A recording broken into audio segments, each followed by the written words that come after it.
आदाब, नमस्ते, हेलो। आज हमारे साथ जो शख्सियत है वो बॉलीवुड के एक चाहने माने कैरेक्टर के नाम से भी जाने जाते हैं। आपने सुना होगा मिस्टर इंडिया के मिस्टर फेमस मोगैम्बो खुश हुआ। ये शख्सियत जो हैदराबादी है, उनको वो टाइटल मिला है और इन्होंने काफ़ी सारे इंडस्ट्रीज़ में भी काम किया, जैसे बॉलीवुड में he has done films like दावत इश्क, लाल कप्तान। टॉलीवुड में भी इनका फिल्म विचक्षणा आई थी। एंड हैदराबाद के बारे में तो बात ही मत कीजिए। दखनी इंडस्ट्री में तो इन्होंने अपना एक खुद का as a stand alone hero भी काम किया है in the film Sawa Kuntal ka Hero. And जो भी गुल्लू दादा रिटर्न्स, उनके पूरे सीरीज़ में भी इन्होंने as a character villain comedian के रोल्स किए हैं। तो आइए मिलते हैं आज ये शख्सियत से, मिस्टर अजीज़ रिजवान। पहले तो सामाइन जो नाजरीन देख रहे हैं हमारे इस चैनल को, उनको प्यार भरा पहले मैं अस्सलाम वालेकुम रहमतुल्लाहि बरकातहू, नमस्ते, सत श्री अकाल, वड़क्कम, केम चो। बड़ी खुशी हुई कि आपने मेरी तारीफ़ की और लोगों को बताया। मगर आपने यही बताया कि मोगैम्बो एक हस्ती है जो बॉलीवुड की है और हैदराबादी इंडस्ट्री पे छाप छोड़ी है। मगर आज भी लोग, आप यकीन मानिए, डॉल जी यानी डोयल जी, तो मेरा बोलने का मतलब यह है, जिस तरह आप मुझे आज मोगैम्बो कह रहे हैं, इसी तरह मैं मार्केट में जब चलता हूँ बाजार में, तो तब भी कई लोग जो है रास्ते में मिलके कहते हैं नमस्ते मोगैम्बो साहब कैसे हैं। लोगों को ये नहीं मालूम है कि मैं हिंदू हूँ या मुसलमान हूँ, क्रिश्चियन हूँ, ईसाई हूँ, नहीं मालूम है। मगर लोगों की मोहब्बत इतने दिल में है कि लोग मुझे देखते ही नमस्ते हो, सलाम हो करते हैं। एक्चुअली मेरा असली नाम अजीज़ रिजवान है। तो बताइए सर, आप अजीज़ रिजवान से मोगैम्बो कैसे बने? बस ऐसे समझिए कि शौक़ इंसान को आगे लेके चलता है। मोगैम्बो तो मैं अपने तरफ से नहीं बना, मुझे मोगैम्बो बनाने वाले गुल्लू दादा एंड अजीज़ नासिर साहब हैं। उनकी पहली पिक्चर, जब मैं इंडस्ट्री में यानी काम करने के लिए, मैं स्कूल के दौर से, मुझे कीड़ा है, समझे, ये एक्टिंग का एक कीड़ा होता है। बस एक जुनून कि कुछ ना कुछ करूं और स्कूल में भी नाम छाप छोड़ूं, स्कूल में पब्लिक में नाम रखूं और लोग मेरी भी तारीफ करें, इस तरह से मेरे ख्यालात रहते थे। तो मैं अंग्रेज़ फिल्म जब आई थी देखा, तो कई लोगों ने बोला अरे आप फिल्म में काम क्यों नहीं करते। तो मैं यही कहता था कि अगर ये लोगों में अगर मैं एक बार कोई मिला दिए तो इंशाल्लाह मैं उनका नाम खराब नहीं करूँगा, रीटेक भी नहीं दूंगा। और आप यकीन मानिए मैं कभी रीटेक भी नहीं देता हूँ। आपके चैनल पे हालांकि हमारे बॉस अजीज नासिर साहब, वो गुल्लू दादा सब आए हैं, तो उनसे पूछ लेना कभी कि मैं रीटेक वगैरह भी नहीं करता हूँ ज़्यादातर, क्योंकि जो लाइन देते हैं कैमरे के सामने देते हैं और मैं बोल देता हूँ। मुझे वो जुनून है, क्योंकि मैं किसी की गाली खाना नहीं चाहता, किसी का गुस्सा करना नहीं चाहता। तो मेरे में वो अंदर से मैं वो कैरेक्टर में ढल के काम करता हूँ। तो ये कई लोगों से मैंने सिफारिश भी की, बहुत सारे लोगों से, कि मुझे इंडस्ट्री के लोगों से मिलाओ, मुझे काम करने का शौक है, मगर हुआ नहीं।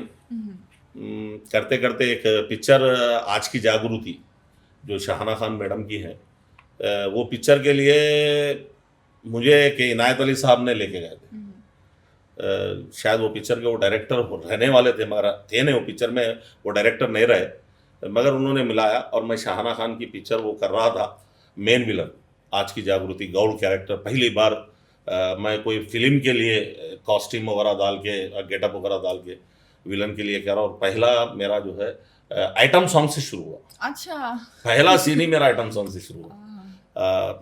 तो कैरेक्टर तो वो शूट चलते रहा। उस दौरान ऐसा प्यार कहाँ एक मूवी बन रही थी जो हमीद आलम साहब बना रहे थे, जिसमें तबर साहब भी थे, अकबर बिन तबर, जो मेरे को एक्टर हैं, मेरे बहुत अच्छे दोस्त। उन्होंने उसमें एक यानी बावर्ची का कैरेक्टर कर रहे थे जो राजेश खन्ना से मेल खाता हो। वो बात को रखते हुए उन्होंने गुल्लू भाई को उस फिल्म के बारे में बताया। अच्छा। तो उस वीडियो वगैरह कुछ उस फिल्म के जो है गुल्लू भाई को बताया। तो उस पिक्चर में मैं भी काम कर रहा था, मगर मेरे एक बॉस थे जो कॉलेज में मैं ड्रग्स वगैरह सप्लाई करता हूँ, और मेरे बॉस जो है फ़हीम उल हक थे।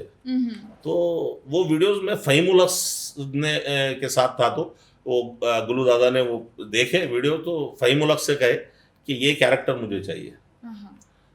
तो मेरे जो बॉस का कैरेक्टर कर रहे फहीमुल हक से भी मेरी वही पिक्चर से मुलाकात हुई थी। अच्छे दोस्त, अच्छे इंसान, उन्होंने मुझे गुल्लू भाई से मिलाया। और जब गुल्लू भाई से मिला तो मैं जब मिला पहली बार, यकीन मानिए मैंने एफएम में इतने छोटे छोटे बाल देखा था गुल्लू भाई के, और जब फर्स्ट टाइम गए हिप्पी थी बाल।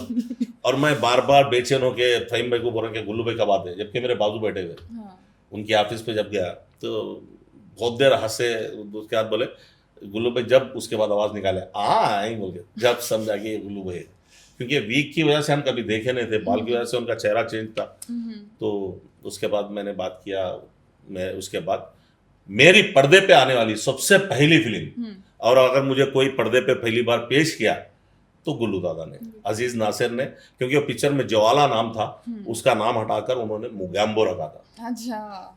और मुगैम्बो खुश हुआ, बहुत अच्छा गेटअप है और काम अच्छा कर रहे तुम, तुम्हारा नाम मुगैम्बो पिक्चर में बोल के उन्होंने रखा। तो ये पिक्चर का नाम मुझे इस तरह से, और पहली फिल्म हिट भी हुई गुल्लू दादा रिटर्न, जिसकी वजह से पब्लिक को मेरा काम पसंद आया, कॉमेडी पसंद आई, तो उन्होंने वही नाम से मुझे अब तक नाम दिया। जैसा गुलशन गुरु को गन्ना चूस के गब्बर सिंह, आज भी अमजद खान को गब्बर सिंह, उसी तरह मुझे भी पहली पिक्चर से नाम मिला।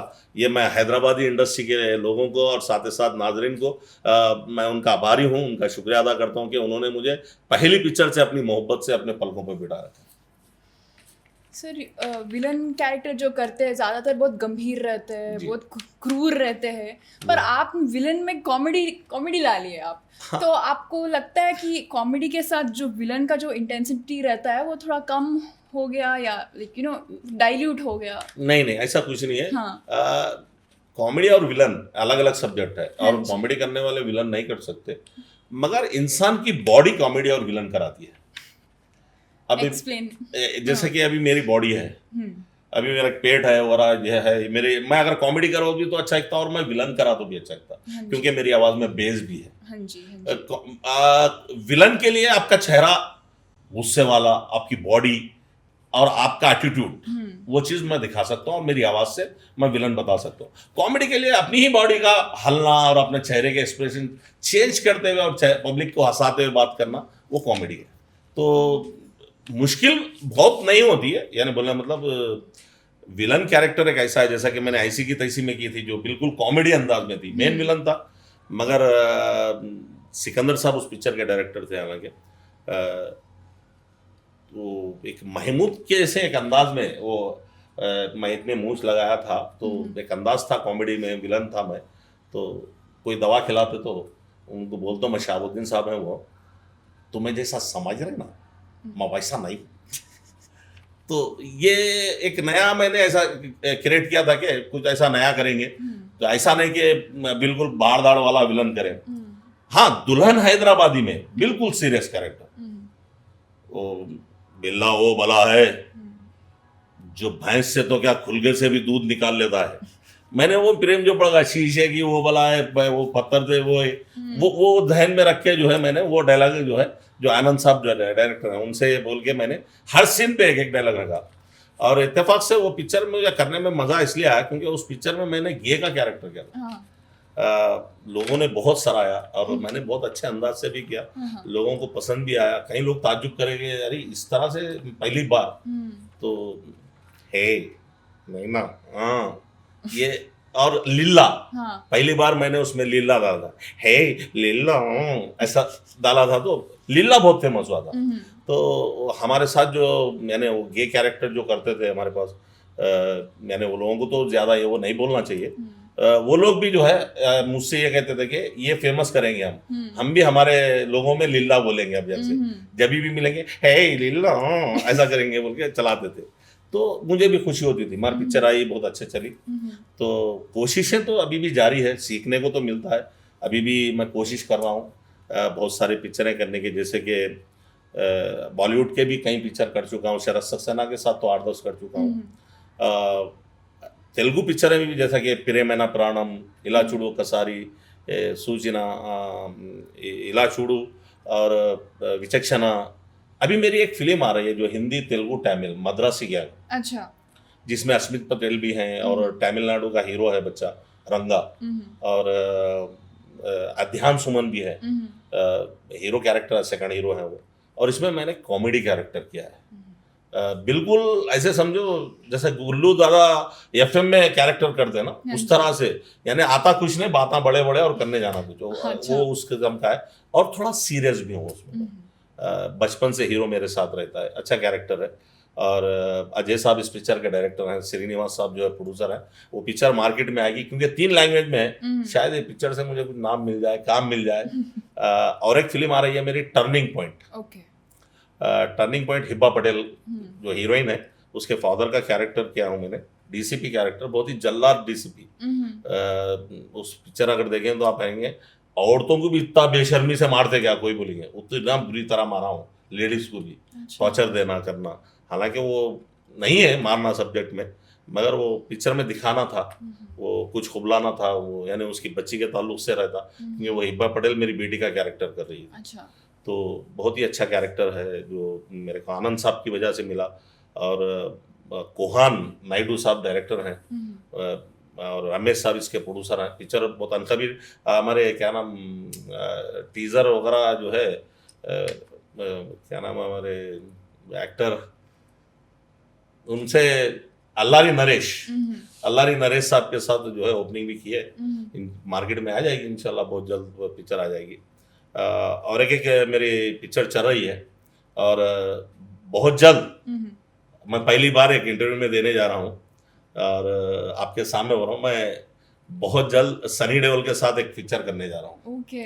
क्योंकि यही जो मद्रासी गैंग के जो प्रोड्यूसर है, वो एक हिंदी फिल्म बना रहे हैं जो सनी देओल पिक्चर में हीरो है।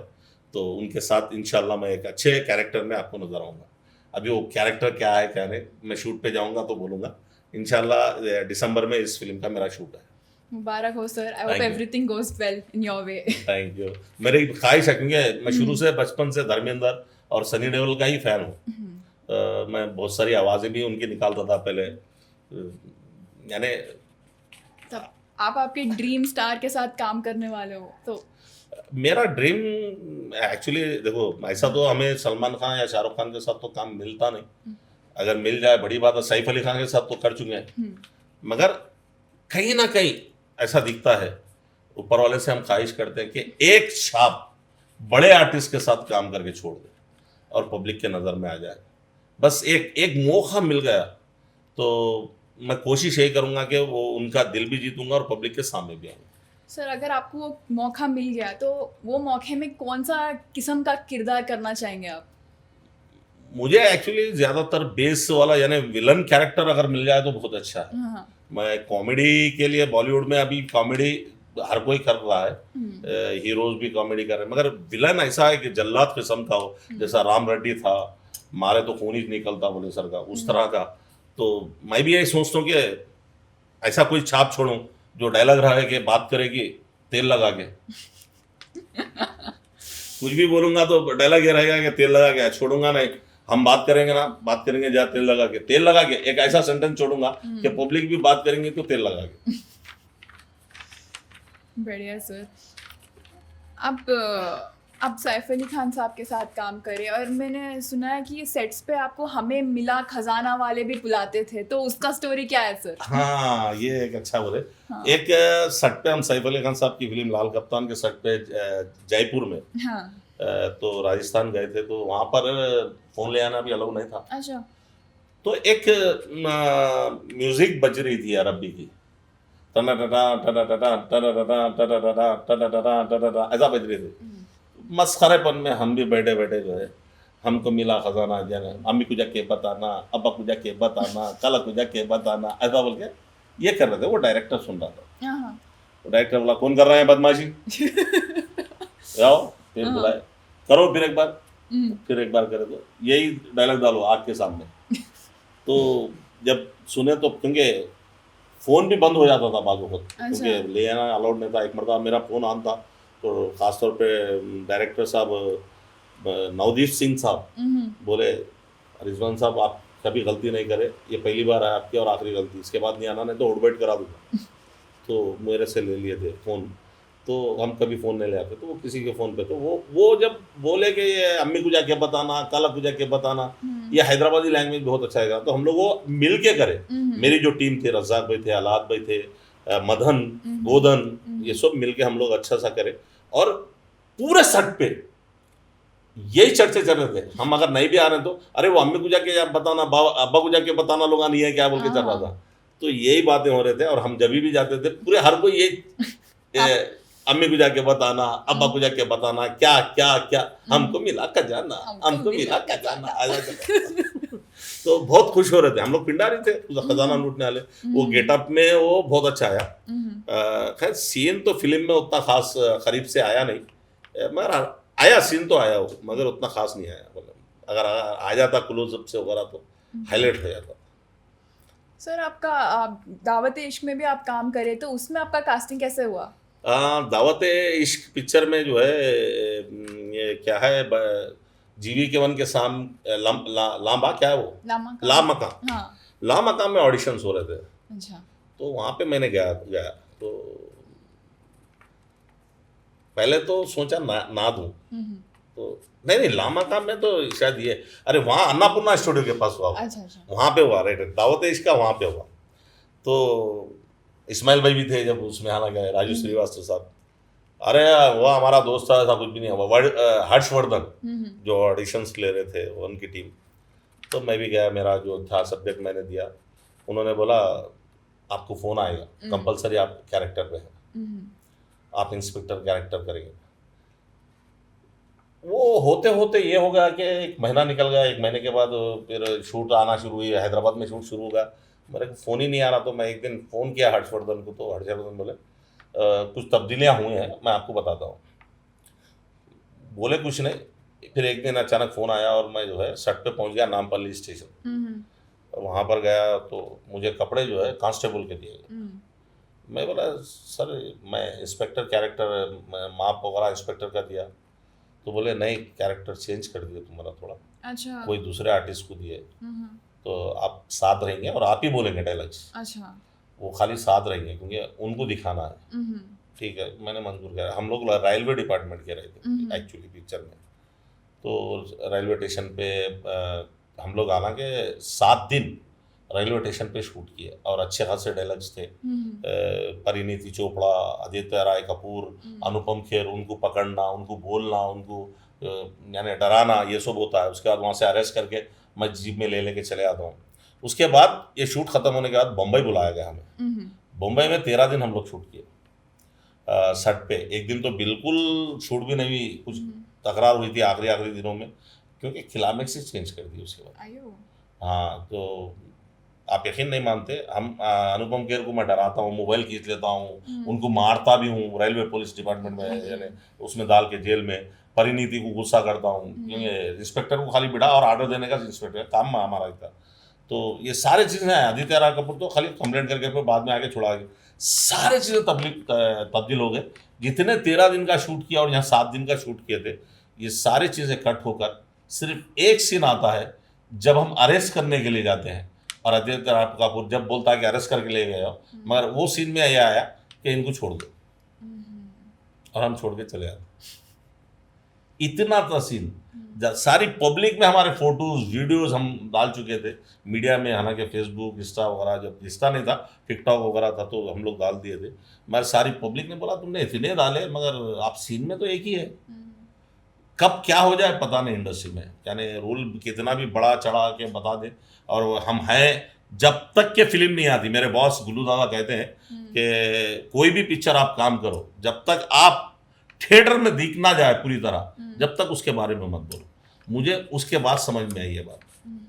मैं पहले बड़ा चढ़ा के मैं भी कर रहा हूँ, वो कर रहा हूँ, ऐसा कर रहा हूँ, ऐसा है, ये कैरेक्टर है, मैं मार रहा हूँ, ऐसा ये कर रहा हूँ, मगर वो सब बेकार हो गया। बहुत दिल दुखा, बहुत अफसोस हुआ। खुशी इस बात की है कि मैं यशराज के बैनर पे काम कर, और एक पिक्चर भी किया, कलर्स में किया, यानी मगर बॉलीवुड के काम्स मिले मगर फेम नहीं मिला अभी तक, क्योंकि कोई कैरेक्टर ऐसा सामने नहीं आया पब्लिक के कि पब्लिक के सामने मैं पहचान बन सकूं। अगर वो आ गया तो शायद नाम आ जाता, काम मिल जाता। देखिए, हम अगर काम करते हैं तो किस लिए? नाम के लिए, फेम होने के लिए। चलो, पैसा कमाना क्या है? पैसा हाथ का मैल है, लोग बताते हैं। मैल नहीं है, बिल्कुल ही गलत है, बिल्कुल बड़ गलत है। क्योंकि इंसान चाहे तो किसी भी सूरत में पैसा कमा सकता है। अल्हम्दुलिल्लाह मेरा अच्छा खासा बिजनेस है स्क्रैप का वगैरह, मेरा ये शौक है और मैं नाम के खातिर ही जाता हूँ, बस और कुछ नहीं। देव इच्छेते आपको जल्दी मिल जाए। अरे आमीन आमीन, आपकी ज़बान मुबारक हो जाए। अगर होगा तो ये स्टूडियो पे सबसे पहले मिठाई और केक काटूंगा और सबके सामने अरे always welcome, any time. Any time victory party इधर करेंगे, पक्का करेंगे, आपके साथ करेंगे, पूरे चैनल के पूरे हमारे विनय वर्मा साहब के साथ भी करेंगे। जरूर। विनय वर्मा साहब के साथ भी काम किया था मैं, हालांकि मर्डर माधुरी, अच्छा, वो डायरेक्शन भी थे, उसमें भी थे, मगर बहुत मेरी तारीफ किए थे जब मैं, क्योंकि वो भी बता सकते।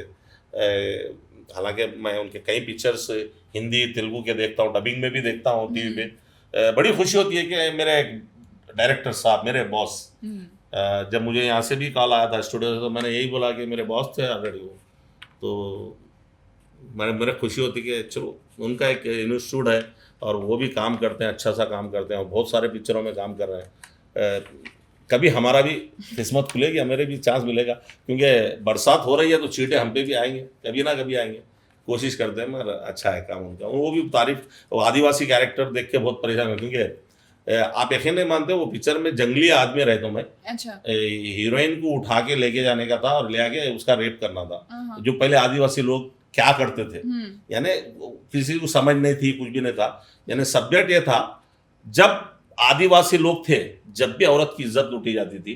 आज पढ़ा लिखा जमाना है, आज भी औरत की इज्जत लूटी जा रही, तो फिर समाज बदला कहाँ, टेक्नोलॉजी आई कहाँ, ये था सब्जेक्ट, मगर पब्लिक समझी नहीं, क्या कर सकते। वो जब मैंने वो शूट कर रहा था जंगल में, भूत बंगले पे कर रहे थे हम लोग, तो आप यकीन मानिए वो हीरोइन जो थी, मैं खले एक हाथ से खींच के एक हाथ से खाने पे डाल लिया, तो विनय वर्मा साहब हैरान हो गए, देखे क्या है। आप सच में उठा लिए? हाँ, डायरेक्ट एक ही हाथ से। एक ही हाथ से? एक ही हाथ इतनी से। हल्की थी वो?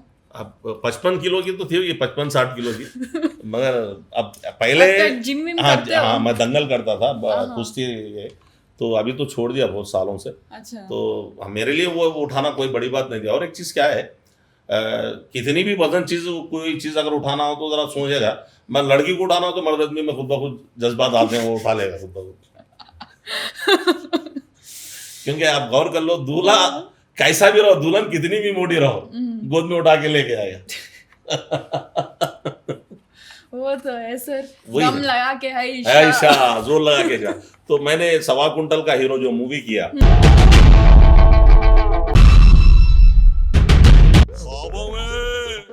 ख्वाबों में बाबू हैदराबादी से पंगा, पेन तो लूंगी मगर कर तो लंगा। जो सिराज साहब हमारे प्रोड्यूसर हैं और डायरेक्टर इनायत साहब हैं पिक्चर के, तो हम पब्लिक के सामने यही पेश करते थे, जोर लगा हैशा में 1.25 कुंटल की हीरोइन हो सकती, तो हैदराबादी फिल्म में फिर 1.25 कुंटल का हीरो क्यों नहीं हो सकता? हो सकता ना, हो सकता है। एक्चुअली हीरो मोटा या मोटी हीरोइन का सवाल नहीं रहता, सब्जेक्ट हीरो होता है। और वो सब्जेक्ट मेरा महमूद साहब का छवि, यानी उनको मैं नज़र में रखते हुए उनकी कोशिश किया उनके ऐसा कुछ करने की। मैं उनके साथ कर नहीं सकता हूँ, मगर कोशिश किया। लोगों ने कहा कि आप महमूद दिखे, महमूद की तरह करें, ये इस तरह से उन्होंने लोगों ने बताया, और मुझे खुशी हुई कि लोग मुझे उस तरह उस काबिल समझे। और पिक्चर भी 2 हफ्ते चली अच्छा खासे थिएटरों में, और सक्सेस किए लोगों ने, मेरे खुशी है। और मेरी फिल्म शायद मैं समझता हूँ हैदराबाद की पहली फिल्म होगी जितनी पब्लिसिटी मीडिया में मैंने करवाई। अब्बा डब्बा जब्बा, उनसे भी बोलने लगा, या अली से भी, बहुत सारे मेरे हैदराबाद के गुल्लू दादा, अजीजना सर, ये सारे मेरे सब सपोर्टर हैं, तो मुझे बहुत हिम्मत दिए, मेरे सपोर्ट किए। और पूरे लोग, इस्माइल भाई, सब ने, किसी ने नहीं बोल के नहीं बोला, तबर भाई वगैरह जो भी है। सर, सुनने को मिला कि ये 1.25 कुंटल के हीरो में गुल्लू दादा करने वाले थे काम, तो आपका कास्टिंग कैसे हुआ उसमें? नहीं, गुल्लू दादा कभी 1.25 कुंटल के बारे में सोचे ही नहीं। अच्छा। हालांकि डायरेक्टर सोचते थे हमारे इनायत साहब के, गुल्लू दादा करे तो अच्छा है, मगर गुल्लू दादा ने मुझे खुद बताया जब मैं गया था, ये कैरेक्टर मैं नहीं कर सकता था, तुम ही कर सकते हैं कैरेक्टर, बोल उन्होंने मुझे बताया था। मैं कर ही नहीं सकता इस तरह की हरकत, क्योंकि माँ का लाडला में गुल्लू दादा महमूद की तरह ही मूछ लगा के कर रहे थे। तब भी मैं उनको बता रहा था, तो अब ऐसा बोला सा, तो उन्होंने आखिरी में बोल दिया कि मेरे से नहीं होता ये, मैं मेरा ही जो है मैं वही करता हूँ, मेरे से वो महमूद के ऐसा बोलना नहीं होता बोल के उन्होंने उसमें भी बताया था। तो शायद डायरेक्टर की ख्वाहिश होगी, मगर खैर ठीक है, चलो जैसे भी है, मगर बहुत मुश्किलों के साथ पिक्चर बन के सामने आई पब्लिक के, बहुत परेशानी उठानी पड़ी। हमारे सिराज साहब ने बहुत परेशानियों से पैसा भी खर्च करके लोगों को वक्त दे दे के फिल्म बनाई, और ख़ासतौर पे मुझ जैसे आदमी पे भरोसा किया कि मुझ जैसा इंसान, मोटा ऐसा इंसान जो है हीरो भी बन के आ सकता है, उन्होंने साबित किया। बढ़िया सर, बढ़िया। जी सर एक्टिंग के अलावा आपके दूसरे कौन से शौक है? हाँ शौक तो कुछ नहीं है, मैं ना सिगरेट पीता हूँ, ना गुटखा खाता हूँ, ना शराब पीता हूँ। मेरा शौक बचपन से क्रिकेट खेलना था, एक्टिंग करना था। अच्छा, मैं अगर नींद में से भी उठा के अगर कोई क्रिकेट के लिए बोले तो खेलने चले जाता खेल हूँ, लेते आप? और आज भी खेलता हूँ, ऐसी बात नहीं है। हालांकि ऑलराउंडर था पूरी टीम में। पैट्रिक पैटरसन के नाम से बॉलिंग करता हूँ तो जाना जाता था, ओहो। और बैटिंग में तो हिटर, लोग बूम बूम जो अफरीदी को बोलते, उससे ज्यादा मेरे को बोलते, क्योंकि कई लोग मैं जब बैटिंग के लिए जाता था बाउंड्री पर ठहर के बोलते थे, लीमुआ दिखते भाई तुम्हारे बॉल तुम मारे तो लींबू दिखता, नहीं दिखता गोला बोलते थे। और माशाल्लाह खेल में बहुत आगे था मैं, और रिकॉर्ड था। आप मेरे मोहल्ले में भी अगर आ गए तो बोलते वो नहीं हिटर है बोल के। खैर ये शौक, ये एक ही शौक था, यानी क्रिकेट खेलना। और एक शौक ये था, गरीबी के हालत से आया कि घर में कोई परेशान ना हो, इसीलिए मैं यानी जब स्कूल के दौर से निकला तो बस समझो परिवार को पालने के लिए ये शौक छोड़ दिया, क्रिकेट खेलना छोड़ दिया, ये इंडस्ट्री पे फिरना छोड़ दिया। बहुत फिरा इंडस्ट्री के लिए भी, यानी मेरे पास साइकिल भी नहीं रहती थी तो किराए की साइकिल लेके भागना, बहुत भाग दौड़ करा, बहुत गरीबी में रहा। मेरे वालिद साहब हैं, और मेरे वालिद साहब यानी हम लोग टोटल 10 हैं भाई बहन, 6 भाई हैं 4 बहन हैं, 1 कमाने वाले और 10 खाने वाले, उसमें फिर बीमारियां, फिर स्कूल के खर्च, अकेले वालिद साहब नहीं कर सक रहे थे, फिर तबीयत भी खराब रहती थी। और बस ऐसे समझो स्कूल के उस दौर में भी मेरे वालिद साहब ईद पे ड्रेस सिलाते। अच्छा, स्कूल का ड्रेस, ये क्योंकि ईद के कपड़े नहीं पहन सकते थे, केवन बरे से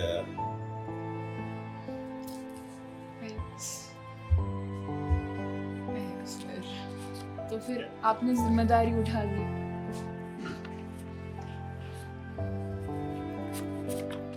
आप पानी पीजिए सर।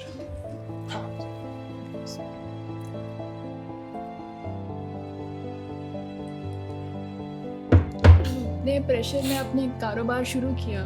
हाँ, नहीं क्योंकि लोग हमारी पेट को वरा देखे 70 mm, 70 mm, 35 mm थिएटर का पर्दा बोलते थे।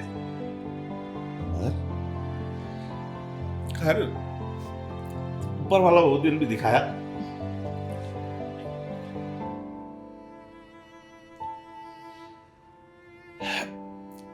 आज अच्छा हूँ, बोलने का मतलब बहुत गरीबी गुजरी, खाने नहीं रहता था। ऊपर वाला बुरे दिन दिखाता है, अच्छे दिन भी दिखाता है। नहीं, आप हिम्मत कैसे रखे थे सर उस टाइम में?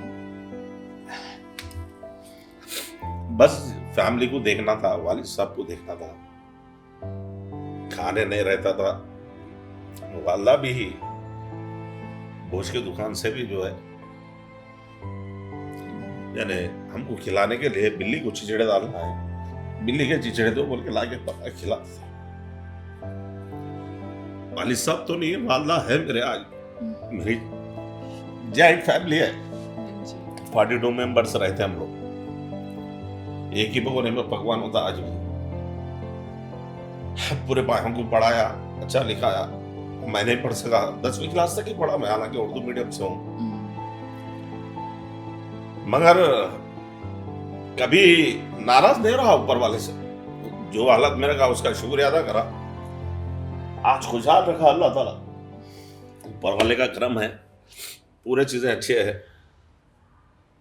और जब इस तरह के माहौल था तो रिश्तेदारों को करीब नहीं आता था, जो अपने थे वो लोग भी दूर रखते थे।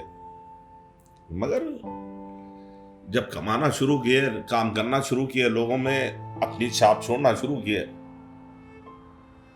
जिस घर से हम 2000 पूछे यानी मेरे अपने फुप्पू, खास फुप्पू, उनके घर से 2000 पूछे तो उस दौर में 2000 देना मुनासिब नहीं समझे उन्होंने। जब हम लोग कमाना सीखे, कारोबार में आना सीखे, जब अच्छे हो गए तो मेरे भाई को बच्ची देने के लिए राजी हो गए। यानी ऐसा दिखता है, यानी लोग उस दौर में गुर्बत को देख के करीब नहीं आए, और जब चढ़ते सूरज की जो पूजा करते बोलते ना, यही है जो करीब देखते हैं कुछ अच्छे बन गए। क्योंकि मेरे कोई भाई में कोई बुराई नहीं है, कोई ना ऐसा पान सिगरेट वगैरह शराब नहीं पीते कोई, अल्हम्दुलिल्लाह सब कारोबार अच्छा करते हैं। तो उनको बच्चियां देने तैयार हो गए, दिल का टुकड़ा देने तैयार हुए, मगर जेब का मनी देने तैयार नहीं थे उस दौर में, जब मेरे वालिद के उस दौर में। अल्हम्दुलिल्लाह बहुत मेहनतों के बाद मेरे भाइयों को पढ़ा लिखा कर कारोबार में वगैरह सब लगाने के बाद भी आज पूरी मार्केट में माशाल्लाह पूरा अच्छा नाम, और ऊपर वाले का करम है कि लोगों की दुआएं साथ है। और पूरी फैमिली आज भी जॉइंट है मेरे पूरे भाई एक जगह रहते, हम लोग मैंने पूरे बच्चे एक जगह रहते। एक भगोने में मेरे वालदा हैं आज भी सरपरस्त हमारे, माशाल्लाह 42 मेंबर्स समझो, बहुत खुशहाल जिंदगी कर रहे हैं। और ऐसी कोई परेशानी अब नहीं है, बस लोगों की मदद करना यही सोचता हूँ। बस आपके सोशल मीडिया पे मैंने देखा आप सोशल एक्टिविस्ट भी है, आपके थोड़े ऑर्गेनाइजेशंस भी है, आप सियासती मुद्दों पे भी आप चर्चा करते हो आप। हाँ, ये बात सही बोले आपने। सियासत से भी वाबस्ता हुआ था मैं। हमारे टीआरएस, जब टीआरएस थी, बीआरएस जो पार्टी है, टीआरएस के तेलंगाना को अलग करने में मैंने बहुत सा रोल किया। नैनी नरसिम्हा रेड्डी साहब के साथ बहुत कोशिशें की हैं। केसीआर के साथ रहता था, केटीआर।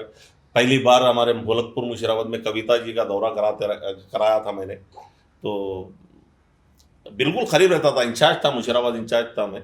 तो 2014 तक तो मैंने बिल्कुल आज़ादी, तेलंगाना आज़ाद तक तो साथ रहा। उसके बाद मैं इंडस्ट्री की तरफ मूव हो गया और ये छोड़ दिया। लोगों की जब भी मैं मदद किया, यकीन मानिए आप, सियासत में भी मैंने किसी से पैसे नहीं लिया। कोई आके मुझे बोलो आज ये इंटरव्यू चल रहा है, इंटरव्यू भी देख के अगर कोई आके बोल दिया तो मैं 1 करोड़ रुपये इनाम दूंगा किसी को भी। मैं किसी का पैसा नहीं लिया कभी, सिर्फ दुआएं। यही बोलता था कि मेरे माँ बाप को दुआ दो, मगर किसी से कभी पैसा नहीं पूछा।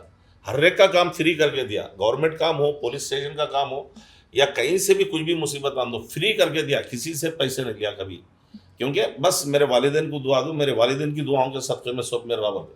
क्योंकि मैं वो गरीबी देखा था, मेरे को मालूम है इंसान पैसा किस तरह कमाता है और उसकी मुसीबत में उसकी क्या काम आता है। तो इसलिए मैंने कभी किसी से पैसा नहीं लिया। वो सोचते हुए क्या है, एक मरतबा हमारे मैंने मार्केट के चौरस्ते, मैं चौरस्ते पे यानी ताजरानी चिरम हूँ, चमड़े के कारोबारी बोलते हैं। तो एक हमारे महल्ले के एक आदमी, नाम लेना मुनासिब नहीं समझूंगा, उनका इंतकाल हो गया। रात का टाइम था, हम टेंट हाउस को फिर रहे थे। कोई टेंट हाउस वाला खोल के मैयत को देने तैयार नहीं है, क्योंकि घर में रख नहीं सकते, बाहर जगह है टेंट में डालने के लिए, बाहर ला नहीं सक रहे थे। तो पूरी रात निकल गई, सुबह 10 बज गए, 11 बज गए जब खोले, फिर उसके बाद मैयत को बाहर लाना पड़ा घर में से। तो बहुत अफसोस हुआ उस दिन, बोला इतनी बड़ी बिरादरी है हमारी, हम क्या कर रहे हैं आखिर। उस दिन मैंने एक टीम बना कर ये सुझाव करा के भाई मैयत जब भी हमारे महल्ले में कोई मरेगा तो हमारी एक सोसाइटी बनाई है, जिसकी सोसाइटी के जरिए हम मैयत होते हम अपने तरफ से आके डेरे वगैरह कुर्सियाँ लगा देंगे, कफन उफन दे देंगे, जो भी गरीब है जो पैसे देता देन दो, नहीं देता नहीं देन दो, इस तरह से एक काम शुरू करेंगे। तो वो नीयत से हमने एक टीम बनाई। पहले अंजुमन महबान अहले बैत ये रखे हमने, उसके बाद ये काम शुरू किया। और एक सोसाइटी को मैंने तैयार किया जो गौस ऑफ ख्वाजा रजा, ये भी यानी टीम काम करना शुरू की, और इनका भी काम बढ़ते रहा। इन्हों जो है मस्जिदों के काम में इसमें उसमें आगे रहे, दीन के दूसरे कामों में। मैं बोला हम खलक यानी पब्लिक की मदद करने का सोचेंगे। तो उस दौरान हम जो है गरीब बेवाओं को चुने, जो महल्ले के बेवाएं जिनकी वाले यानी बच्चे वगैरह खाना नहीं दे रहे या सता रहे, या कोई यानी पैसे पूछ रहे हैं उनसे, ऐसा कुछ तो रोजगार के लिए ना जाए, ये सोचकर हम लोगों ने उनको 5 किलो चावल देने का ये सुझाव किया। उनके आधार कार्ड लेके, उनकी इंक्वायरी करके, राशन कार्ड वगैरह ले लेके, तो वो उस बेस पे उनके घर तक पहुंचने के बाद, हाँ इन्हों उस काबिल है, इनके पास खाली बच्चियां हैं, रोजगार नहीं है, तो उनको बुला के हर महीना 450 औरतों को, बेवाओं को 5 किलो चावल देते थे। ये आज भी हम लोग चलाते हैं। क्योंकि मैं ये देखो, मेरे को ऐसा बुरा दिखता है, क्योंकि माँ जो जन्नत है हमारी, हाँ जी। बाप हमारा जन्नत का दरवाज़ा है। लोग जो है बीवियां आने के बाद हो या पैसे के चक्कर में हो माँ बाप को हकाल दे रहे हैं या मार रहे हैं या उनको दूसरे जगह ओल्ड एज होम भेज रहे हैं। मगर मैं ओल्ड एज होम बोल के साबित नहीं करूँगा उसको। मैं ये करूँगा कि ये मेरा अपना घर, तुम्हारा अपना घर, इसमें आओ, खुशी से रहो, और मेरे को दूसरे बच्चों की ज़रूरत नहीं है। क्योंकि उनकी औलाद जो कर रही है उनको क्या तकलीफ हो रही है वो उनकी औलाद ऊपर वाला देगा या उनको सताएगा, वो नहीं है। मगर ये जो बिछड़े हुए हैं, मैं उनको अच्छा से साथ देना चाहता हूँ। मैं उनके दिल में जगह बनाना चाहता हूँ ताकि वो खुशी खुशी मरे, ना कि कोई गम लेके मरे कोई औलाद। क्योंकि क्या होता है, माँ अगर बदुआ देने लग जाए ना, बेटे की मौत भी नहीं होती है, अटक जाता है। मैं नहीं चाहता कि किसी बच्चे को तकलीफ हो किसी माँ की वजह से। तो उसकी माँ कोशिश से यही बोले कि तू खुश रह जा जैसा भी है, मैं तो यहाँ खुश हूँ। मैं ऐसा कुछ मंशा बनाना का सोच रहा हूँ, रोज़गार लगाना चाहता हूँ। क्योंकि रोज़गार नहीं है हमारे यानी लोगों में, बहुत बेरोज़गारी है। पहले तो हमारे मुस्लिम माशरे में पढ़ाई नहीं है, पढ़ाई अगर हो जाए तो शायद रोज़गार भी बन जाए, मगर पढ़ाई भी नहीं है। तो कोशिश कर रहा हूँ, हमारे पास मदरसे वगैरह भी है, पढ़ाई चलती है। सलम बस्ती में रहता हूँ मैं आज भी, सलम बस्ती में ही जो रोज़ गड़ा खोद के पैसा कमाना जानते हैं, रोज़ गड़ा खोद के कमाते हैं। तो ये है पब्लिक के लिए है, ख़ास तौर पे अगर आपके महल्ले में कहीं भी किसी गरीब इंसान का अगर इंतकाल हो जाता है मुस्लिम में, तो कफन वगैरह जो है हमारी सोसाइटी से आप आके फ्री ले सकते हैं। क्योंकि बाहर बहुत 10,000 15,000 में देते हैं, देने वहाँ तक जाने की ज़रूरत नहीं है, हमारे पास फ्री मिलता है। जो भोलकपुर मुशीराबाद में अंजुमन महबान अहले बैत एक ट्रस्ट है और एक गौसो ख्वाजा रज़ा, ये एक ट्रस्ट है, यहाँ पर आप आ सकते हैं। ये ऐसा नहीं कि खाली एक मुशीराबाद के लिए है, बल्कि आप कहीं से भी, हम विलेजों में भी भेजते हैं ऑलरेडी।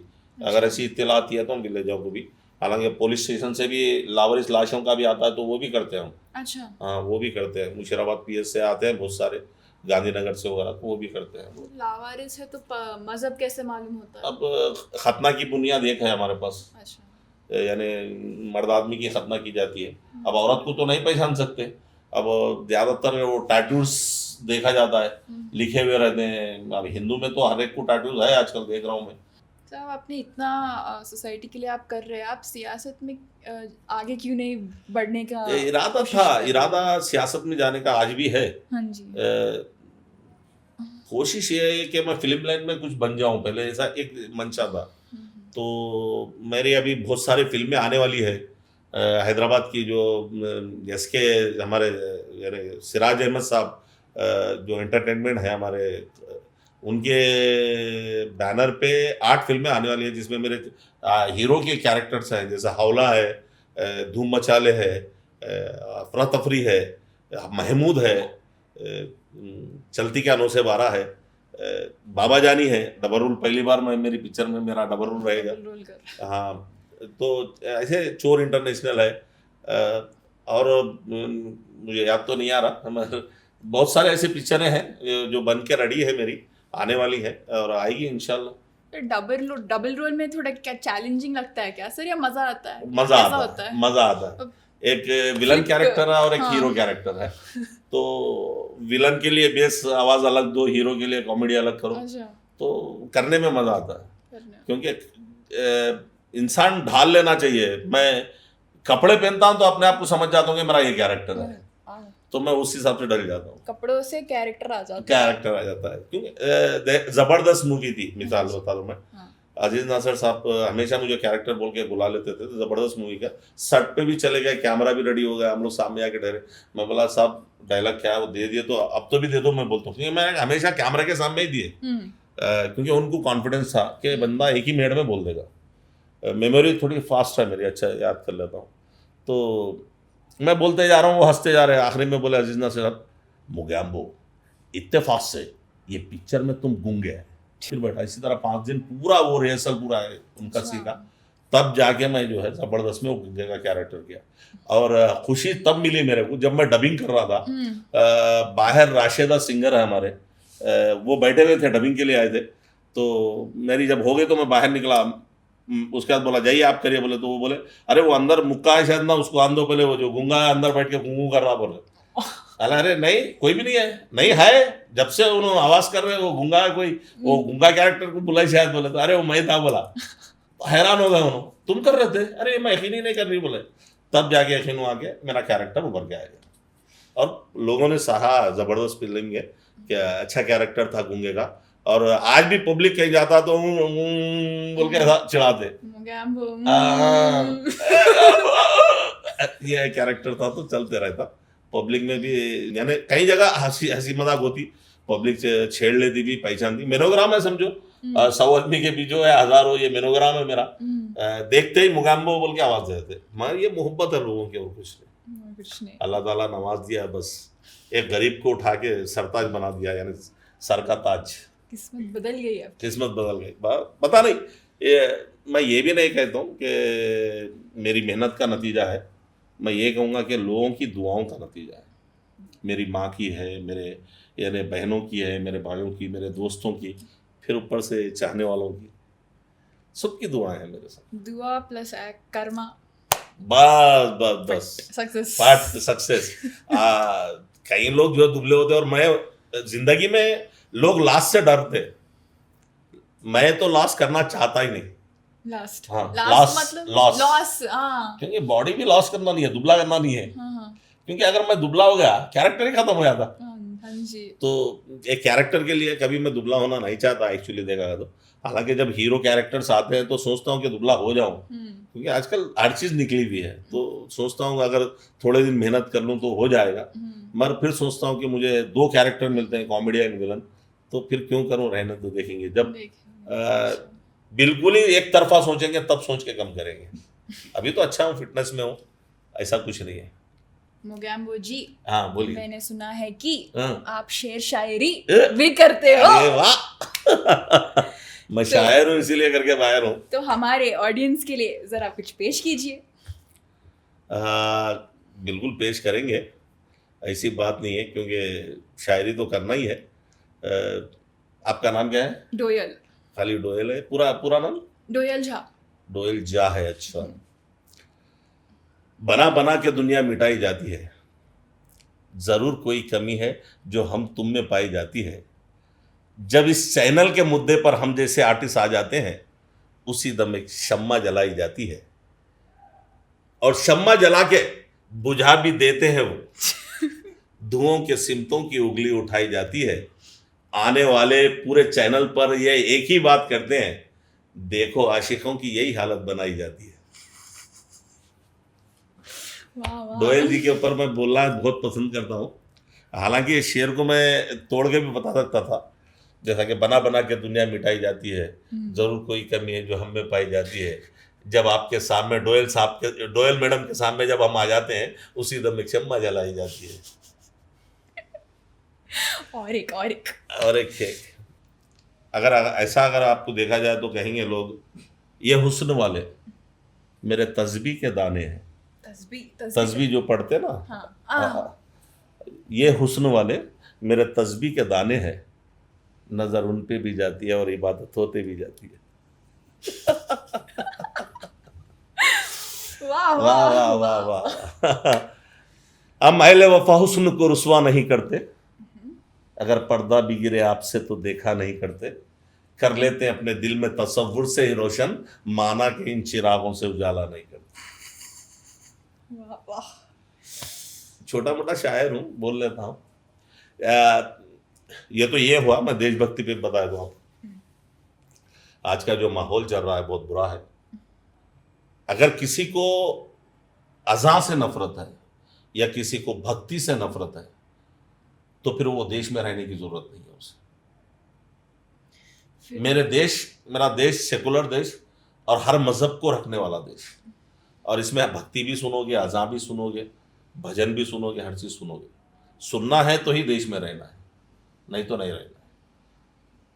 तो मैं इसी बात पे आपको बताना चाहूँगा। मैं एक था सरदार पिक्चर, जो हमारे मरहूम तौफीक साहब जो हीरो थे पिक्चर के, उनकी पिक्चर में भी एक शेर दिया था, अपने अपने मजहब में अपना खत गढ़ जाएगा। यानी अपने हर कोई अपने अपने मजहब में, उसका मुकाम छोटा है बोले, अपने अपने मजहब में अपना खत गढ़ जाएगा। देखते हैं अपना देश अब कैसे बट जाएगा। हिंदू मुस्लिम दोनों है एक कैंची के 2 पहलू, जो भी बीच में आएगा वो कट जाएगा। हिंदू मुस्लिम के कोई बीच में नहीं आना चाहिए। मगर यहाँ सियासतदान हिंदू मुस्लिम कुछ बीच में लाके काटने की कोशिश कर रहे हैं। हिंदू धर्म से नफरत करो, ये कुरान नहीं कहता। भारत के मस्जिद गिरा दो, ये राम नहीं कहता। पानी का कोई मजहब नहीं होता और रोटी की कोई जात नहीं होती। इंसान जहां जिंदा खड़ जाए वहां मजहब की कोई बात नहीं होती। कोई कहता है कि हिंदू खतरे में है और कोई कहता है कि मुसलमान खतरे में है। धर्म का चश्मा उतार कर देखो यारो, मैं कहता हूं मेरा भारत खतरे में है। मैंने मेरी जिंदगी में कभी गीता और कुरान को लड़ते हुए नहीं देखा, और जो लोग इनके लिए लड़ते हैं मैं उन्हें ये किताब कभी पढ़ते हुए नहीं देखा। ये भेदभाव खत्म करो, आपस में मिलकर।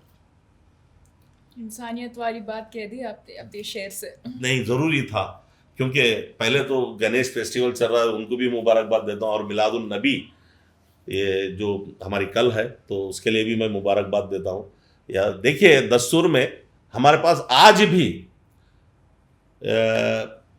लड़ाई झगड़ा नहीं है। अगर एक दिन त्यौहार आ रहा है और किसी वजह से लड़ाई हो रही है तो देखो, कोई ना कोई एक इंसान आगे बढ़ता है, यानी पीछे हटता है, और एक आगे बढ़ता है, और ये खुशी से ईद मनाया जाता है। इसमें कोई लड़ाई झगड़े की बात नहीं होती।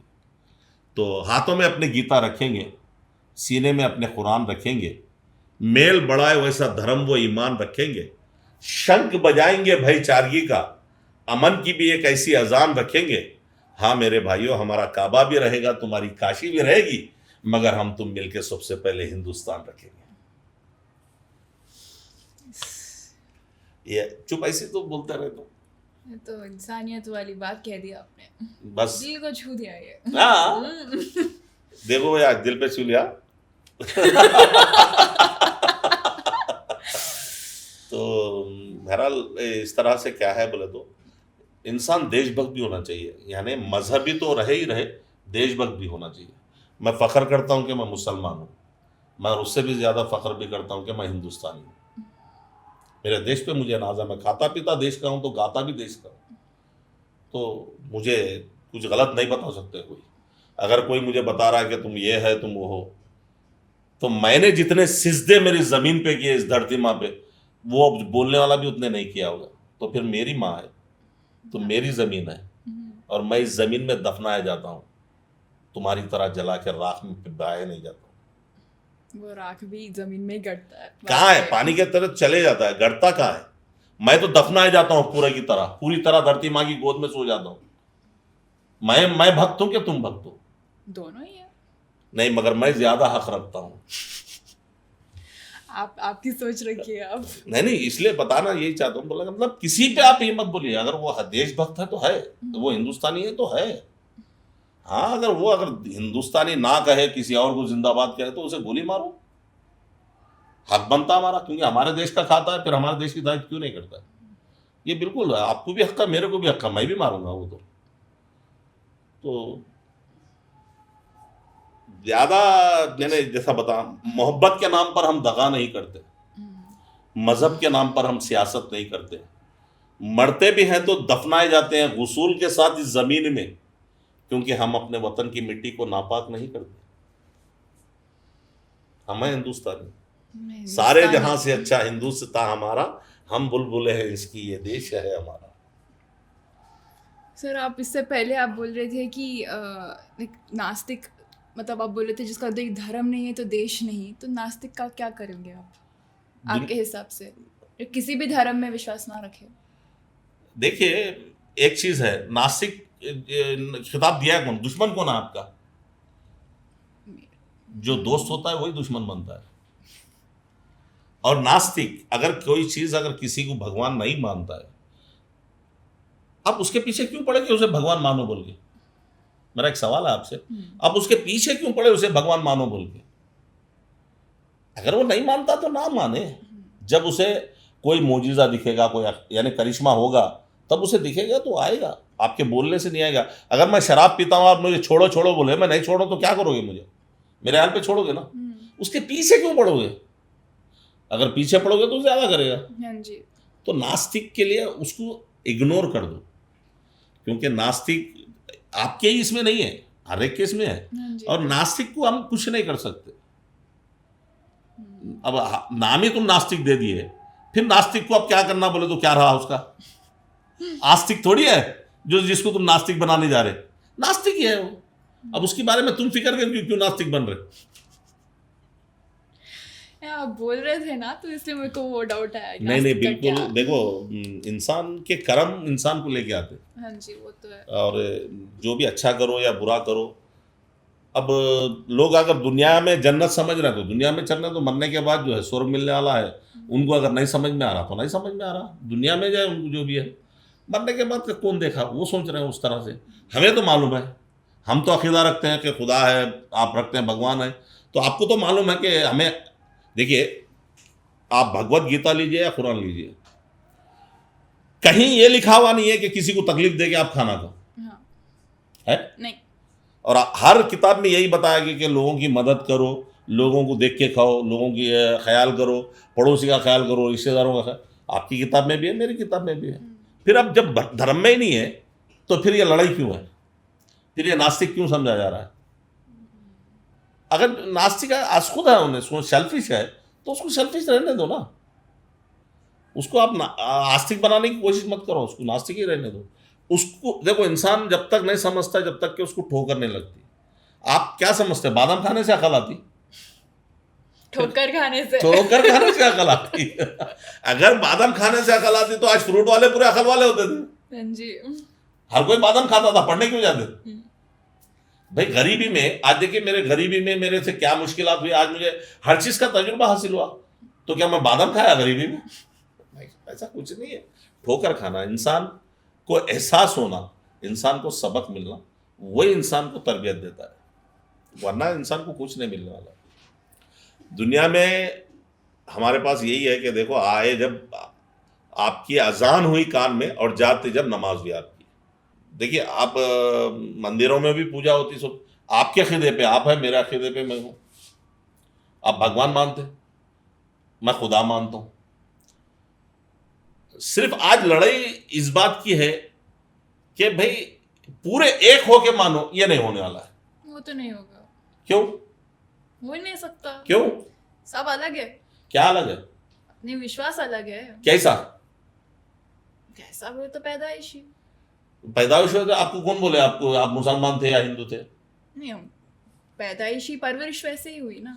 परवरिश यानी आपको बताया गया, आप थे नहीं, आपको बताया गया ये है ये है ये है ये, तो आप उसको दिमाग बना के चल रहे। और मतलब हिंदुइज्म में भी बिलीव इन रीबर्थ ऑल्सो। तो क्या मालूम इस जन्म में मैं हिंदू हुआ, पिछले जन्म में मुसलमान होगी, या उससे पहले क्रिश्चियन होगी, तो पता ही नहीं। ये जन्म कैसा होता वो मेरे को आज तक समझ में नहीं आया। हमारे इस्लाम में तो नहीं है। खैर यहाँ पे आप में क्या होता है, जन्म भी होता है, रूप भी होता है। आप मेरी ये समझ में आता है, कोई खुदा भगवान किसी आम आदमी के रूप में आ सकता है क्या? आ सकता। रूप आ सकता। भगवान रूप लेगा?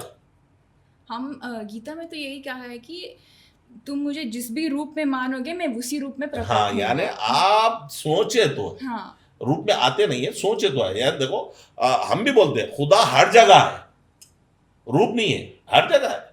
आप जैसा देखोगे दिखेगा। आज खुद ढूंढो खुदा मिलता है, यानी ढूंढो तो मिलता खुदा, नहीं मिलने का सवाल नहीं है। शैतान है तो कहाँ है बताओ मेरे को? शैतानियत। शैतान हाँ। अगर है तो कहाँ है? राक्षस है तो कहाँ है? खुद में। खुद में ही है, कहाँ भी ढूंढो मिलता है। वो भी तो कहीं दिखता नहीं है ना, मगर मानते हैं ना। हाँ। अब शैतान से और एक थोड़ा क्वेश्चन है, आप हाँ। कभी भूत देखे क्या? हाँ मैं आप जिन आपके मजहब में जिन बोलते हैं ना जिन उनको? जिन या जिन्नात जो है, हाँ। यानी वो रूह जो बोलते हैं, मैंने बहुत देखे हैं। अच्छा, देखे? बहुत देखे हैं मैंने।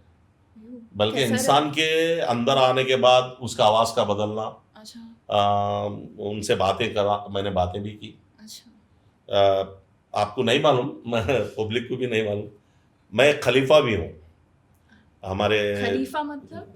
मेरे एक हजरत हैं जो उस्मानाबाद के हैं, सैयद मुर्तज़ा पाशा साहब, मैं उनका खलीफा हूँ। तो खलीफा मतलब हम लोग जो है ये दुआएं वगैरह जो है खिलाफत के उसमें देते हैं, यानी पीरो मुर्शिद जो बोलते हैं वो उसमें मैं खलीफा भी हूँ।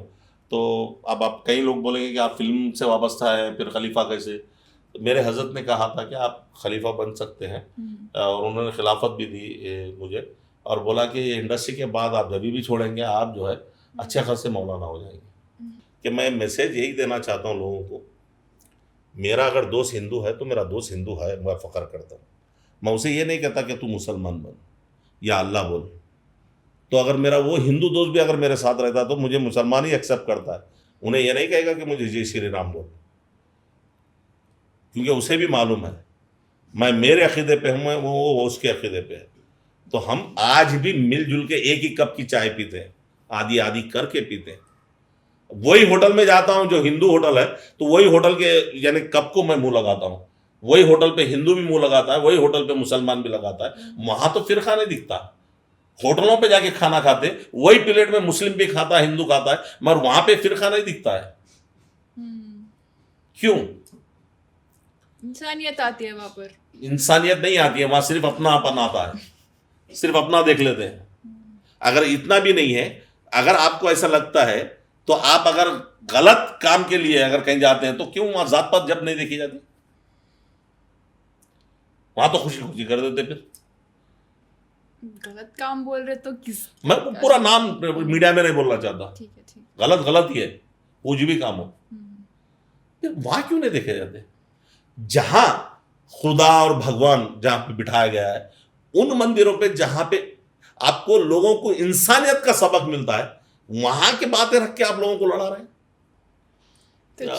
और तमाम लोगों से और एक रिक्वेस्ट भी है, आपसे भी है, मीडिया से, मेरे तमाम मीडिया से, कि हमारी दक्कन ऊँट इंडस्ट्री बिल्कुल छोटी इंडस्ट्री है, और उर्दू जो उर्दू ज़बान है ये ख़त्म होते जा रही है।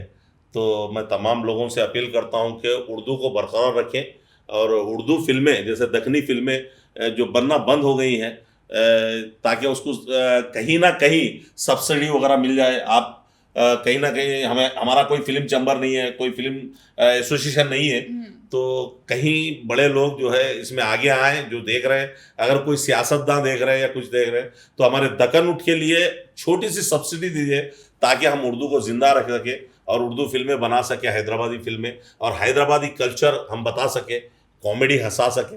हैदराबादी बातें और ज़बान एक ऐसी मीठी ज़बान है जिसके सुनने के बाद लोग हंसते हैं, एनर्जी आ जाती है। जो लोग थक जाते हैं वो ये सुन के हंस के एनर्जी ताकत में आ जाते हैं। तो इस चीज़ को बरकरार रखने के लिए प्लीज़ हाथ जोड़ते आपसे अदबन गुजारिश करता हूँ, निवेदन कि मदद कीजिए, हमारी इंडस्ट्री को बरकरार रखिए। आप भी कोशिश करिए मीडिया के ज़रिए सियासतदानों तक, हमारे रेवंत रेड्डी साहब सीएम है इस वक्त, उन तक भी पहुँचाइए। कोशिश करिए, कोशिशें तो कामयाब करते हैं। बस अकेले निकले हम ही सही, मगर कारवां बनाइए अभी। हाँ जी हाँ जी। क्योंकि हैदराबादी इंडस्ट्री ख़त्म हो चुकी है। अब इसके लिए ज़रूरी है सब्सिडी चाहिए, कुछ चाहिए, तो उर्दू ज़िंदा रहेगी, वरना उर्दू भी आगे जाके ख़त्म हो जाएगी। You need patrons who will promote it. किसको? उर्दू इंडस्ट्री को ना ऐसा एक सेटअप करना चाहिए। मैं पहले बोला ना, आप इंग्लिश बोलो मगर हिंदी में बोलो, मेरे समझ में आता। आपकी इंग्लिश भी हिंदी में बोले तो मेरे समझ में आता। चलो, आपसे बात करके बहुत मजा आया, बहुत ज्ञान भी मिला। ग्रीन टी यही मजा आया। ग्रीन टी मजा का आया? ग्रीन टी ना स्प्राइट आया ना मजा आया। ना स्प्राइट मंगा देंगे अपन। नहीं, ठंडे चीजें नहीं चाहिए। फिर बैठते हैं, फिर मिलते हैं। हाँ जी, जरूर तो बहुत बहुत शुक्रिया मुलाकात का आपका। आपने मेरा इंटरव्यू लिया, 4 बातें बताई, मुझे भी अच्छा लगा। डोयल जी नाम भी याद हो गया। बड़ी खुशी हुई। बहुत ही अच्छी एंकर है हमारी, और पूरी टीम को क्या नाम है हमारे चैनल का? सूत्रधार एक्टर, सूत्रा टॉकीज। सूत्रा टॉकीज, हमारे वने वर्मा साहब का। सूत्रा टॉकीज की पूरी टीम को मैं धन्यवाद, मुबारकबाद के साथ देता हूँ। मेरे बॉस हैं, मेरे अच्छे खासे टीचर हैं, मेरे डायरेक्टर भी हैं वो वने वर्मा साहब। मैं दिल से मानता हूँ उनको, और उनके इस चैनल पर आकर मुझे खुशी हुई, क्योंकि उन्होंने मुझे मदऊ किया, मुझे बुलाया और मुझे उस काबिल समझा कि मैं पब्लिक के सामने उनके चैनल के ज़रिए आकर कुछ बता सकूं। मुझे उस काबिल समझा। और सब में बड़ी बात है, मेरा इंटरव्यू एक खूबसूरत हसीनो जमील डोयल ने, बहरहाल डोयल ने, डॉली आ रहा है असल बात, तो ज़बान पे क्या करूं, डोयल ने लिया, और मुझे खुशी है कि जितने अल्फाज हैं जो मेरे निकले हैं बस उनकी खूबसूरती की वजह से निकले, वरना मैं बोलने के काबिल भी नहीं हूँ। अरे आप बहुत तारीफ कर रहे हैं, आप बहुत बटर लगा रहे हैं, मत। नहीं बटर नहीं लगाते किसको भी। जिसकी देखो तारीफ के काबिल वो है नहीं, मगर खुद ब खुद निकल रही है, क्योंकि वो तारीफ से पार हो गए उन्होंने ऑलरेडी, खूबसूरती में, हर चीज़ में। अब इंटरव्यू में आ रहे हैं तो अब अंदाजा लगाओ कितने लोगों के साथ, कैसे कैसे लोगों के साथ बैठ के बात कर रहे होंगे, अंदाजा लगाओ आप लोग भी। तो इस चैनल को देखिए, प्लीज़ सब्सक्राइब कीजिए। आपको इस चैनल के ज़रिए तमाम ऐसे आर्टिस्ट जो हैदराबाद के ही नहीं बल्कि बॉलीवुड के, टॉलीवुड के डायरेक्टर्स, एक्टर्स और यानी सिंगर्स, बहुत सारे जिन्हें मीडिया के ज़रिए लोग पहचानते हो, उनको भी पेश करता है चैनल, और उनके बारे में जानकारी देता है, और उनसे बातें करके आपको उनके बारे में सुझाव देता है, उनके बारे में जानने का मौका देता है, और बहुत ही प्यारे अंदाज से पूछा जाता है। जितने प्यारे अंदाज से पूछते हैं, उससे पहले गर्म क्या करते हो ना, काफ़ी टी वगैरह दे देते, गर्म पानी भी देते, बेफिक्र रहो, ताकि अल्फाज अंदर अटके ना जल्दी निकले बाहर बोल के। तो खुशी हुई मुझे, और इसीलिए बता रहा हूँ मैं। शुक्रिया बहुत बहुत डोयल जी। और आप भाई का नाम? ऋषभ जी। आप कैमरामैन हैं हमारे, तो डायरेक्टर, कैमरामैन, पूरी टीम, वन मैन आर्मी। जितनी आपकी सादगी है उतनी सादगी से आपका कैमरा है, बहुत कामुक ठहरा हुआ उन्हें भी। तो बहुत खुशी हुई मुझे, आपने मुझे मधु किया, मैं आपका आभारी हूँ और आपका शुक्रिया अदा करता हूँ। Thank you. जय हिंद, खुदा हाफिज़। हम भी आपके बहुत आभारी है sir, thank you so much for coming. हमारे पे आभारी ना, हम बहुत भारी है। इसके साथ से नमस्ते।